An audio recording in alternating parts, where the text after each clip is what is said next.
નવું જ એક વરવું રૂપ સામે આવ્યું।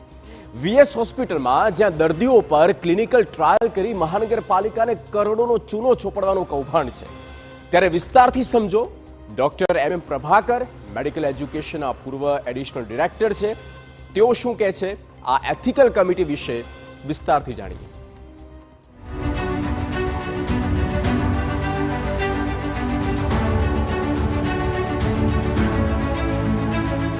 कोई भी मेडिकल संस्था होय अने एने कंईक कोई पण जातनु रिसर्च करवुं होय के ड्रग ट्रायल करवो होय के थीसिस में एनी मंजूरी लेवी होय, कोई रिसर्च पेपरनी मंजूरी लेवो होय तो तमारे ए इंस्टिट्यूशनल एटले ए संस्थानी एक एथिकल कमिटी बनाववानी जरूरी होय छे।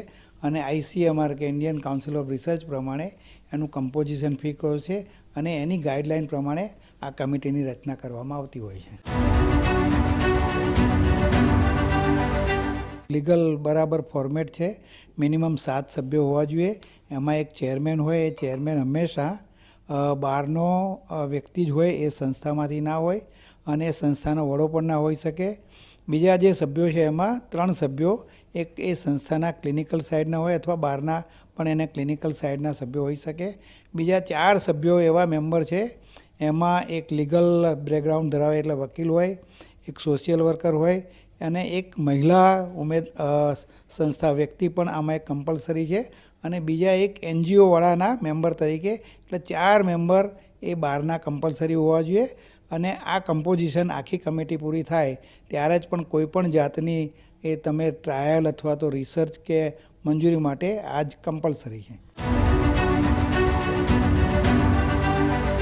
કોઈ પણ ટ્રાયલ અથવા તો કોઈ પણ રિસર્ચ પેપર કરવાનું હોય ત્યારે આ લોકોને एथिकल कमिटी में रजू कर्या पछी ज एना इम्प्लिमेंटेशन थतुं होय छे।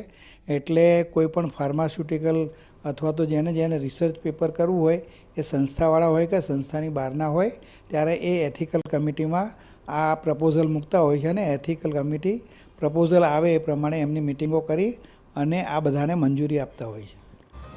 Ahmedabad VS hospital clinic